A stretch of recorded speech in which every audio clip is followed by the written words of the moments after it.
জানা sir YouTube চ্যানেলে তোমাদের সকলকে স্বাগত জানাই।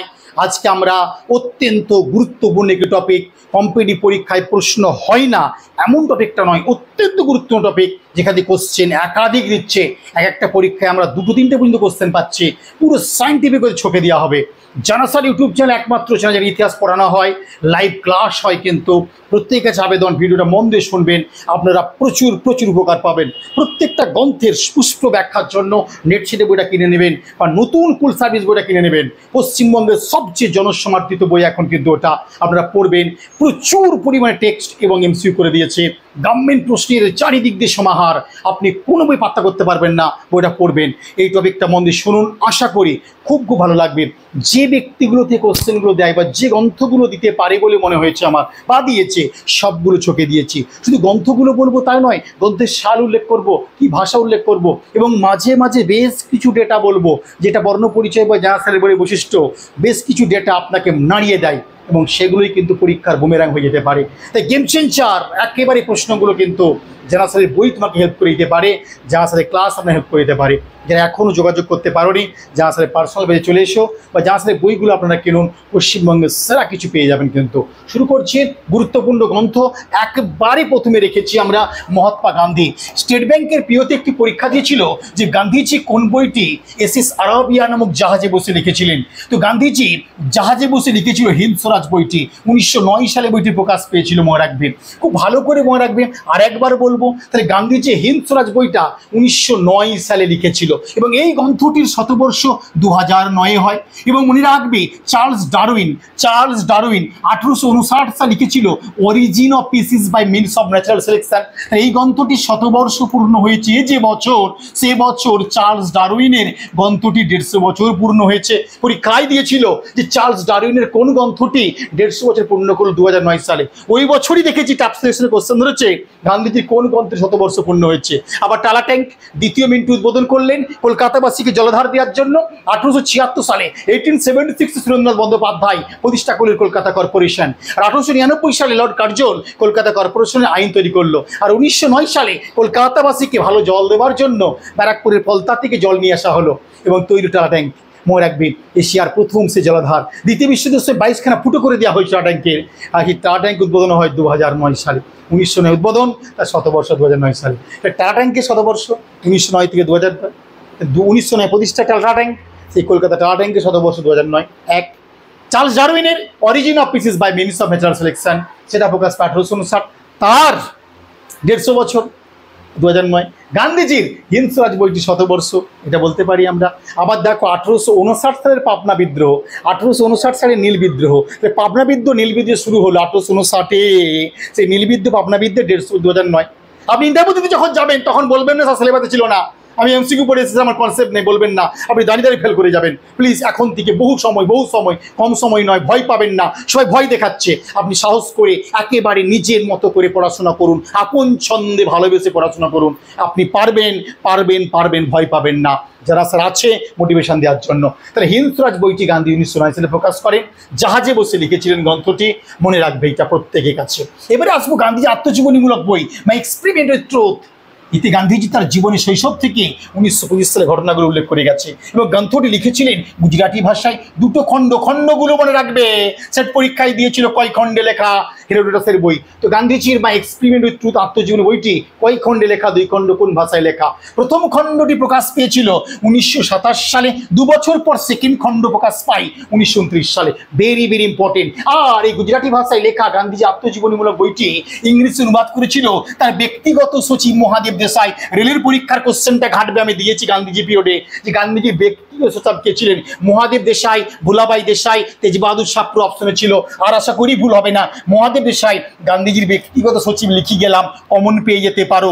মাই এক্সপেরিমেন্ট উইথ ট্রুথটিকে ইংরেজিতে অনুবাদ করেন, আর জীবনের মতো ভুল হবে না। এবং ইংরেজি অনুবাদটা প্রকাশ পাচ্ছে 1940 সালে, যে বছর মনে রাখবেন সেই বেনিপ্রসাদ ডক্টর বেনিপ্রসাদ কি করেছিলেন? নূরজাহান চক্র উত্থাপন করেছিল। জাহাঙ্গীর আবার যে নূরজাহান চক্র প্রথম 1940 সালে প্রকাশ করছে, আবার কংগ্রেসের রামগড় অধিবেশন মঞ্চ ভেঙে পড়ছে সবই 40 সালে। লিঙ্ক করে পড়বেন, ইতিহাস গল্প করে পড়বেন, আপন ছন্দে পড়বেন, আর মাইন্ড ব্লোয়িং কনফিডেন্সে পড়বেন, কিন্তু আপনি চাকরি সুনিশ্চিত। কিন্তু তাহলে আবারও বলবো, মাই এক্সপেরিমেন্ট উইথ ট্রুথ কার আত্মজীবনীমূলক বইয়ের নাম। গান্ধীজি কত সালে প্রকাশ পায়? 27 সালে প্রথম খণ্ড, দ্বিতীয় খণ্ড 1929 সালে কি ভাষায় প্রকাশ পায়? কথায় এখানে বর্ণনা আছে। শৈশব থেকে 1925, ইংরেজিতে অনুবাদ কয়ে প্রকাশ 1940। কে করলেন মহাদেব দেশাই? হিন্দরাজ বলে দিয়েছে 1909, জাহাজে বসে লেখা বিখ্যাত বই, পরীক্ষায় দিয়ে দিল। হিন্দরাজ আর ইন্ডিয়ান হোম রুল, দুটো নামে কিন্তু বলতে পারো তোমরা। 1909 প্রকাশ পেল। আর সত্য কি প্রয়োগ 1925 বিখ্যাত বই, মনে রাখবে। এই গ্রন্থতে 1925 সালে প্রকাশ করলেন সত্য কি প্রয়োগ। জাস্ট 1924 সালে কংগ্রেসের বেলগাঁও অধিবেশনে সভাপতি হয়েছে, সভাপতির পরের বছরই শেষ করে ফেললেন। তাই এক্সপেরিমেন্ট উইথ গ্রন্থটি ওই বছরই প্রকাশ করছেন সত্য কি প্রয়োগ। ভীষণ ভীষণ আসতে পারে বলে আমার মনে হয়েছে। আসছে সুভাষচন্দ্র বসু, তাই না? দ্য ইন্ডিয়ান স্ট্রাগল ভীষণ ভীষণ ইম্পর্টেন্ট। লন্ডনের লরেন্স অ্যান্ড উইসার্ট থেকে প্রকাশ পেল 1935 17ই জানুয়ারি। 1920 সাল থেকে 1934 সাল পর্যন্ত সমস্ত ঘটনা উল্লেখ করে 1935 প্রকাশ করে দিল সুভাষচন্দ্র বসু। 1948 সালে কলকাতা থেকে বইটির আনুষ্ঠানিক প্রকাশ ঘটিয়েছিল স্বাধীন ভারতবর্ষে মনে রাখবে ভারত সরকার, এবং তৎকালীন মুখ্যমন্ত্রী বিধানচন্দ্র রায় এই বইটি প্রকাশে বড় ভূমিকা নিয়েছিল। এই বইটি বলতে দ্য ইন্ডিয়ান স্ট্রাগল, সুভাষচন্দ্রের বিখ্যাত বই মনে রাখবে। সবচেয়ে বড় কথা, সুভাষচন্দ্রের আরেকটা গ্রন্থ না বললেই নয়, তার নাম দেখো দিয়ে দিয়েছি। কি গ্রন্থটা দিয়েছি দেখো ভালো করে। হ্যাঁ, অ্যান্ড কি দিয়েছি? And Indian pilgrims, very very important. And Indian pilgrims তার একটা অসমাপ্ত বই বলতে পারি। পরে তিনি এটা প্রকাশ করেছিলেন। বিধানচন্দ্রের বিখ্যাত উদ্যোগ ছিল আমাদের বসু পরিবারের থেকে। কি ছিল? And unfinished autobiography, very very important. সুভাষচন্দ্রের অসমাপ্ত আত্মজীবনীমূলক বইয়ের নাম কি? And Indian pilgrims. And Indian pilgrims এটা আনফিনিশড অটোবায়োগ্রাফি, 1948 সালে বইটি প্রকাশ করা হয়েছিল। নেক্সট বই আদাজিন, রাইটিংস অ্যান্ড পিচেস, ভীষণ ভীষণ ইম্পর্টেন্ট, যেখানে 1941 থেকে 1943 উল্লেখ করেছেন। 1928 সালে যখন তিনি যুব কংগ্রেসের সভাপতি হচ্ছেন, বিখ্যাত লিখছেন ড্রিমস অফ এ ইয়ুথ। আমরা জানি 1825 সালে কংগ্রেস প্রতিষ্ঠা হয়েছিল। সেই কংগ্রেসের একেবারে 43 বছর পর যুব কংগ্রেস তৈরি হয়েছিল, অর্থাৎ 1928 সালে যুব কংগ্রেস তৈরি হয়। কলকাতা জেলার সভাপতি হয়েছিলেন সুভাষচন্দ্র বসু, হাওড়া জেলার সভাপতি হয়েছিলেন শরৎচন্দ্র চট্টোপাধ্যায়, আর কলকাতা জেলার সভাপতি রূপে বিখ্যাত বই লিখলেন ড্রিমস অফ এ ইয়ুথ। এবং 1928 সালে কলকাতার শ্রদ্ধানন্দ পার্কে অনুষ্ঠিত অধিবেশনে মতিলাল নেহরু সভাপতিত্ব হয়েছিলেন। সেই অধিবেশনে তিনি বইটাকে দেখিয়েছিলেন মতিলাল নেহরুকে, ড্রিমস অফ এ ইয়ুথ, সুভাষের বিখ্যাত বই। 1928 ওই বছরই যুব কংগ্রেস গঠিত হয়, এবং ওই কলকাতা জেলার সভাপতি হচ্ছেন সুভাষচন্দ্র বসু। ভার্সেটাইল পার্সন হবেন আপনি, ভীষণ ভীষণ সায়েন্টিফিক হইতে পড়াশোনা করবেন, আর অগাধ জ্ঞানী মানুষ হবেন। সবসময় নীরব থাকবেন, কম মন্তব্য করবেন। ফেসবুক, হোয়াটসঅ্যাপ, ইউটিউবে আপনি বেশি করে সরে আসবেন, একটু বেশি করে বই পড়বেন। যত বই পড়বেন তত জ্ঞানী মানুষ হবেন, আর আপনাকে দেখলেও বোঝা যায় যে কোন ডেপথে আপনি পড়ছেন বা পড়াচ্ছেন। প্লিজ একটু গভীরে গিয়ে পড়াশোনা করবেন, আর কনসেপ্ট নিয়ে পড়াশোনা করবেন। কখনো সাবজেক্ট কঠিন লাগবে না, যে কোনো জিনিসকে আপনি তুলনা করে দিতে পারবেন। আসছে next point, the true Indian history pack, ভীষণ ইম্পর্টেন্ট। এটি সুভাষচন্দ্রের আরেকটি জনপ্রিয় বই। এবার যে মানুষটাকে ভালো করে দেখবো, তিনি সুরেন্দ্রনাথ বন্দ্যোপাধ্যায়। ন্যাশনাল ব্রেকিং, একবারে 100 বর্ষ পূর্ণ হচ্ছে, নাই ছাড়েঙ্গে কোশ্চেন, প্রবল সম্ভাবনা। মনে রাখবেন এবছর গান্ধীজির আত্মজীবনী 1920 প্রকাশ পেয়েছিল, বলেছিলাম তারও 100 বর্ষ হচ্ছে।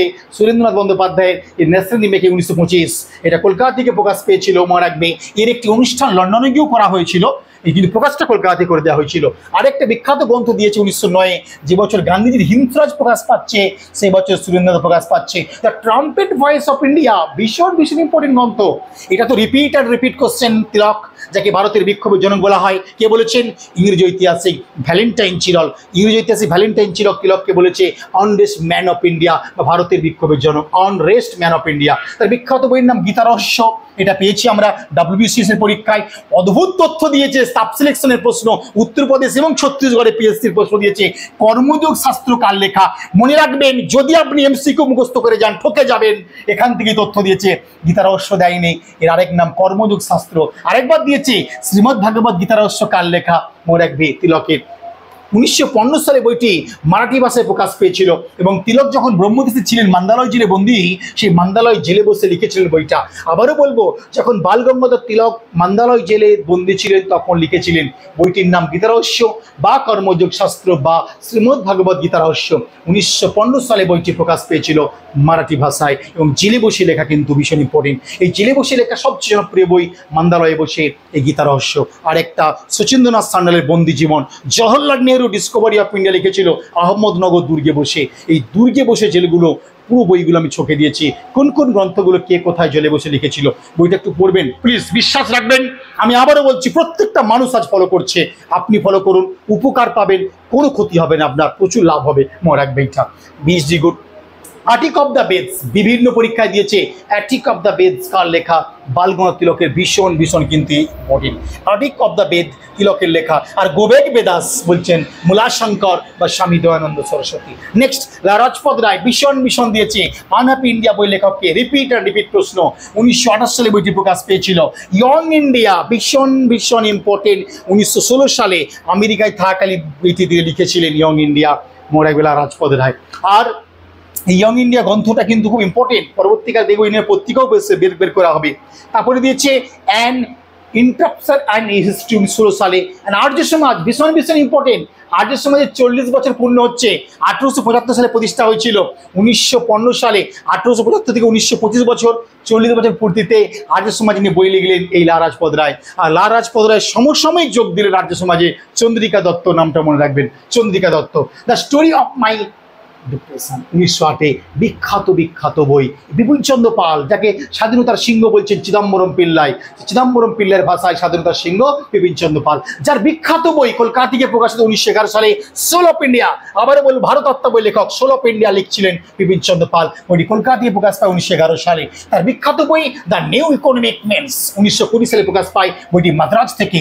The spread of Indian nationalism 1910 প্রকাশ পায় বিপিনচন্দ্র পালের। Memories of my life and Times ভীষণ ভীষণ ইম্পর্টেন্ট বিপিনচন্দ্র পালের। প্রত্যেকটা গ্রন্থ আপনি চোখ বুলিয়ে নিন, চাকরি পেয়ে যাবেন। কিন্তু দাদাভাই নৌরোজির বিখ্যাত বই প্রভার্টি অ্যান্ড আনপিটিশনাল ইন্ডিয়া, মোর 1921 সালে বইটি প্রকাশ পেয়েছিল। Poverty of India, poverty of India, the papers and stations ইজি and speeches, address and writings, বিখ্যাত বই দাদাভাই নৌরোজির। The manners and customs of the papers, a paper. 1864 সালে একটি বই তাকে তিনি রেক্টিফিকেশন করে দিয়েছিলেন দাদাভাই নৌরোজি। সবচেয়ে যে বইটার নাম বলবো তার নাম জওহরলাল নেহরু। এই জওহরলাল নেহরুর ডিসকভারি অফ ইন্ডিয়া 1946 সালে বইটি প্রকাশ পায়। এটা কি বলেছিলাম, যখন ভারত ছাড়ো আন্দোলন হওয়ার গ্রেপ্তার হয়ে যান নেহরু, সেই ভারত ছাড়ো আন্দোলনের গ্রেপ্তারের সময় মহারাষ্ট্রের আহমদনগর দুর্গে বসে লিখেছিলেন। 1942 সালে লেখা শুরু করেন, 46 সালে শেষ করেন। তাহলে 1942 সালে কুইট ইন্ডিয়া মুভমেন্ট শুরু হলে নেহরু গ্রেপ্তার হন মহারাষ্ট্রের আহমদনগর দুর্গে। গান্ধীজিকে রাখা হয়েছিল কোথায়? সেই মহারাষ্ট্রের কোথায়?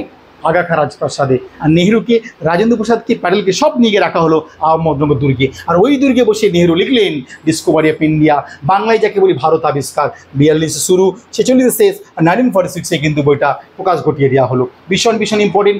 আরেকটা যেটা বারবার 1934 বইটা দেয়, এটা কিন্তু important, glimpses of Wall Street. আবার বলো, গ্লিমসেস অফ ওয়াল স্ট্রিট 1930 প্রকাশ পেয়েছিল 1934 সালে। একবারে রিপিট রিপিট রিপিট কোশ্চেন আসতে পারে। 196টি বিশ্ব ইতিহাসের উপর চিঠিকে কেন্দ্র করে লিখেছিল। আবারও বলবো, 196 বিশ্ব ইতিহাসের উপর লিখেছিলেন একটা চিঠি কেন্দ্র করে। সমস্ত চিঠিগুলিকে সংকলন করে লিখেছিল glimpses of the Wall Street. 1934 বইটা প্রকাশ করলো। এটা পরীক্ষায় সংখ্যার ইউপিএসসি পরীক্ষায় 196টা।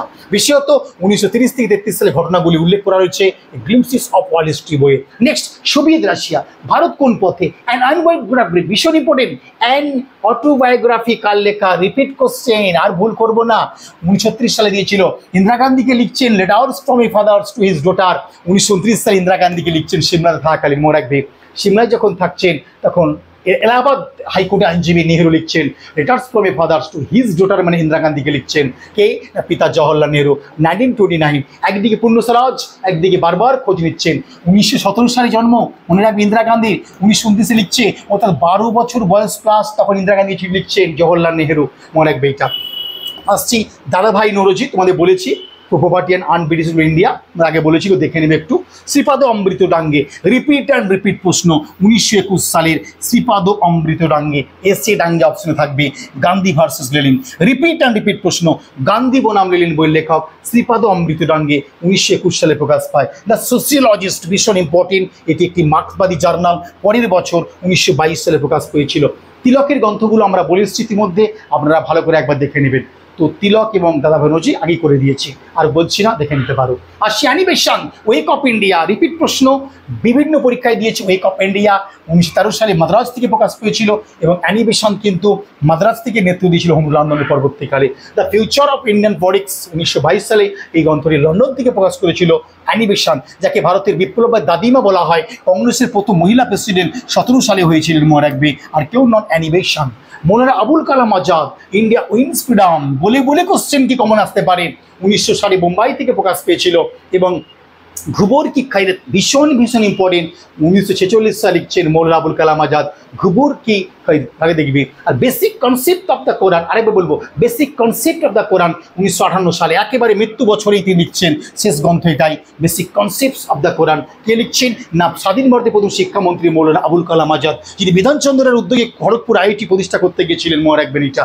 এই বইটা আপনারা পড়ে ফেলবেন, মন জুড়িয়ে যাবে, একবারে নিউ এডিশন বইটা। যে যাই বলুক, বইয়ের গভীরতা, বইয়ের ভারতকে বুঝতে হবে, কিন্তু আপনারা বারবার বলছি এই টেক্সট বইটা পড়ে ফেলুন সিলেবাস ধরে। আপনার নেট সেট শুধু নয়, কুল সার্ভিস নয়, বলে বলে আপনাকে অন্যকে হারিয়ে দিবেন। আপনি কনসেপ্ট আর তথ্য কাকে বলে জেনে নেবেন। আর যে দুটো বই বেঙ্গলে তোলপাড় হচ্ছে, কিন্তু সে দুটো বইয়ের নাম না বললেই নয়। একটি হচ্ছে কুল সার্ভিসের বইটা, যেটা 20,000 অবশ্যই বইটা বের করেছে, এবং একেবারে পশ্চিমবঙ্গের একমাত্র বই, ভীষণ একটা চৌড়া মোটা বই, যেখানে 90 দিনের জন্য 90খানা মডেল সেট 60 মার্কস রয়েছে, এবং প্রাচীন মধ্য আধুনিকের সমস্ত গভর্নমেন্ট প্রশ্নগুলো চ্যাপ্টার্স রয়েছে। কিন্তু প্রত্যেকে আবেদন রইল, এই বইটা আপনি সব বই ভালো, এই বইটা একটু পাশে রাখুন না, বুঝতে পারবেন কাকে বলে পার্থক্য। এবং টেক্সট যে দিয়েছি, যখন আপনি গোলটেবিল বৈঠক পড়বেন, যখন কংগ্রেস পড়বেন, হরপ্পা পড়বেন, যখন মৌর্য পড়বেন, আপনার মন জুড়িয়ে যাবেন।